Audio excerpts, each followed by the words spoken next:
शौर्य तिरंगा यात्रा जमुई के बोधन तालाब से नेचर विलेज मटिया ले जा रहे थे। इसमें षड्यंत्रकारियों के द्वारा एसएचओ जमुई दोनों ने मिलकर के इस यात्रा को रोकने के तमाम कोशिश किए।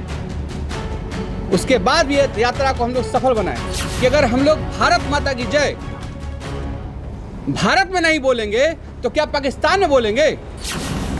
ये रेजिग्नेशन भी लेकर के आया हूं, मैं खुलेआम करूंगा। नमस्कार, आप देख रहे हैं लाइव सिटीज में हूं आपके साथ अभिनंदन द्विवेदी। देखिए, एक बहुत बड़ी खबर निकल कर आ रही है सामने। बीपीएससी के 64वीं बैच के राजस्व अधिकारी ने इस्तीफा दे दिया। एक बड़ी खबर आप तक पहुंचा रहे हैं और इस्तीफे के बाद उन्होंने प्रेस कॉन्फ्रेंस की है और बहुत बड़े बड़े खुलासे किए हैं और कई ऐसे अधिकारियों का भी जिक्र कर रहे हैं और साथ साथ राजनीतिक महत्वाकांक्षा पे भी बड़ी बात कही। आपको बता दें, बीपीएससी 64वीं बैच के राजस्व अधिकारी हैं निर्भय प्रताप सिंह, उन्होंने इस्तीफा दे दिया है और प्रेस कॉन्फ्रेंस करके ये पूरी जानकारी साझा की है। साथ साथ जब उनसे ये सवाल किया गया कि इस्तीफे के बाद की क्या मंशा है, क्या आप राजनीति में आना चाहते हैं, तो उस पर भी उन्होंने बहुत बातें कही और कुछ बड़े खुलासे भी किए हैं। लगातार बिहार में भ्रष्ट तंत्र को लेकर भी वो बहुत सारी बातें कह रहे हैं। उन्होंने बकायदा एक बड़ा लेटर भी जारी किया गया। हम आपको लेटर की कुछ बड़ी बातें बताएंगे, साथ साथ ये बता दें आपको कि एक बड़ी खबर है ये। और फिलहाल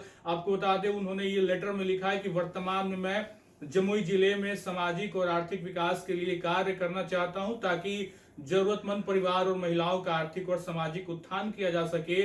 उन्होंने आगे लिखा कि मेरा मानना है कि अब तक समाज के लोग स्वयं अपने विकास के लिए आगे नहीं बढ़ेंगे, तब तक केवल सरकारी और प्रशासनिक प्रयासों से अपेक्षित परिणाम नहीं मिल सकते। तो ये बड़ी बात है उन्होंने लेटर में लिखी है कि जब तक जनता जागरूक नहीं हो पाएगी तब तक चीजें सही तरीके से उन तक नहीं पहुंच पाएंगी। आगे वो लेटर में लिखते हैं कि विगत कुछ वर्षों में मैंने देखा कि लोग विकास के लिए पूर्णतः सरकार पर निर्भर होते जा रहे हैं, जबकि 70% विकास जन भागीदारी, आर्थिक सहयोग और श्रमदान से संभव है, जो कि भारत में घटता हुआ दिखाई दे रहा है। तो लेटर में कुछ बड़े खुलासे और बड़ी बातें कही है। जनता को लेकर भी उनका जिक्र है कि जब तक जनता की भागीदारी विकास में सुनिश्चित नहीं होगी तब तक संपूर्ण विकास नहीं हो पाएगा। और आपको बता दें, उन्होंने ये भी लिखा कि मैंने देश के कुछ विकसित गांवों का भी भ्रमण किया है ताकि ये समझा जा सके कि गांवों का समग्र और स्थायी विकास कैसे हो। इस अनुभव के बाद मुझे एहसास हुआ कि यदि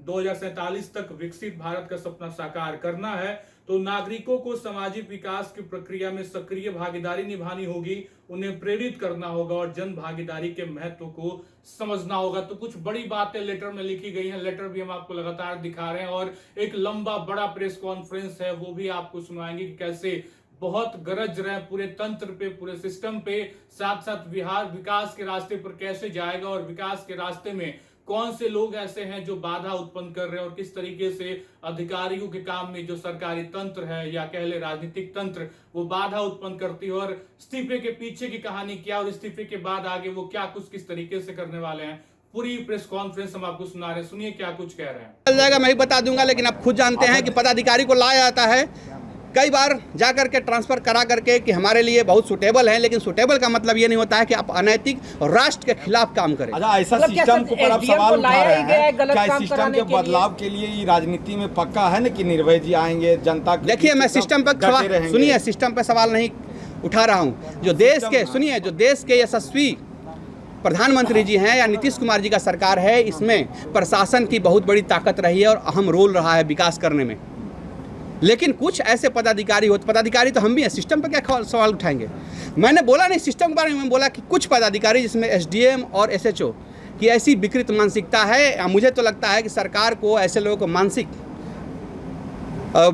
जांच कराना चाहिए, रांची में भेज करके ये मानसिक स्वस्थ हैं कि नहीं है। मुझे तो ये भी डर है कि ये लोग इस तरह से मेरे साथ कुछ भी कर सकता है, जैसा मैं बताया, आरोप लगा सकता है, केस कर सकता है। खैर, मुझे कोई दिक्कत नहीं है, इनकी पावर है, उसका मिसयूज करेंगे।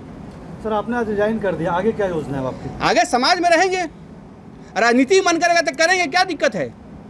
क्या गलत है राजनीति में, बताइए हमको क्या गलत है? तो राजनीति में करप्शन करना गलत है, राजनीति में अपने पावर के अपने परिवार के लिए इस्तेमाल करना गलत है। राजनीति में अगर आप सेवा करना चाहते तो पावर टू एम्पावर अदर, ऐसी राजनीति करना चाहते तो ऐसे लोगों को आना चाहिए। आज तमाम आप लोग भी जानते हैं, आप लोग से पूछ दिया जाए कि आपके जो यहाँ वहाँ की मैं बात नहीं, पूरे बिहार में अधिकतर विधायक की बात कर रहा हूँ। अगर आपसे पूछ दिया जाए कि इनकी योग्यता क्या है तो आप कहें इनसे ज़्यादा समझदार तो हम हैं।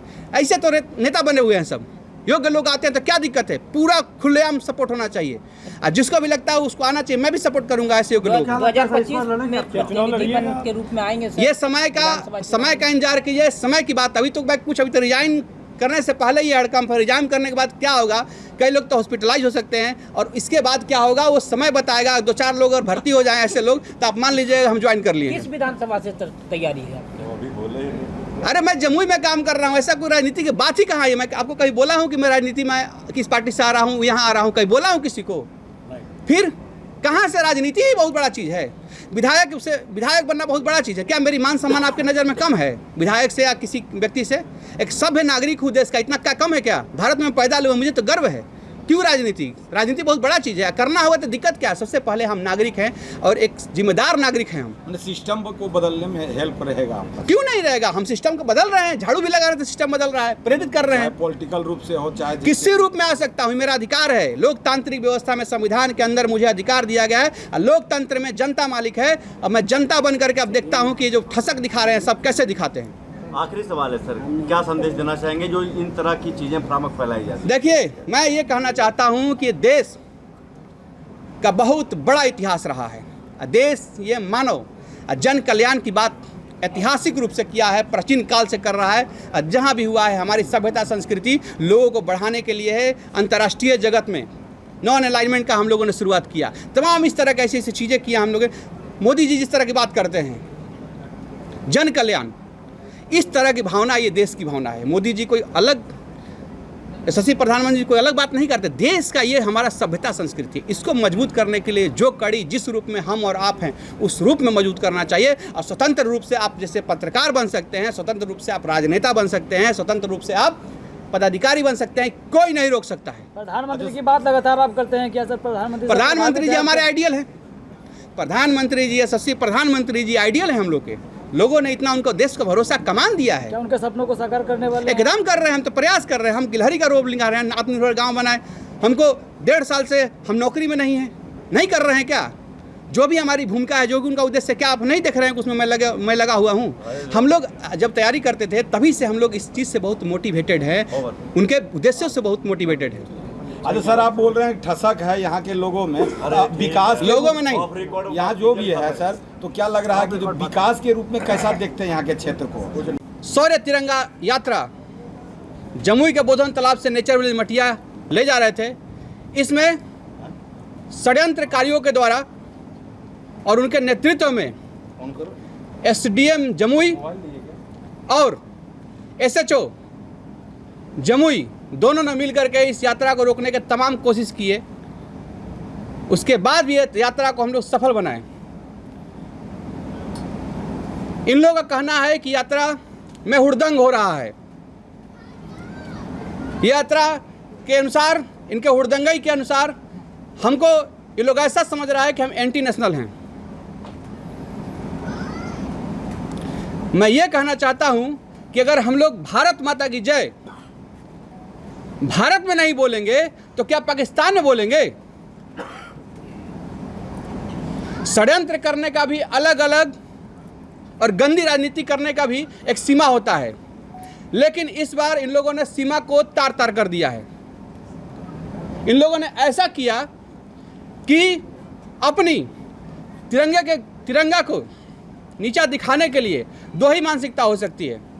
पहली मानसिकता ये हो सकती है कि ऐसे लोग हैं जो राष्ट्र के नेशनल राष्ट्रवादी जो सोच है उससे इनको हैट्रेड है, उससे इनको बहुत बड़ी समस्या और दुश्मनी है। नहीं चाहते अपना राष्ट्र मजबूत हो, ये स्वयं चाहते हैं कि अपना तौर तरीके से अपनी ताकत केवल बना कर रखे। राष्ट्र मजबूत की भावना इनमें एकदम नहीं है।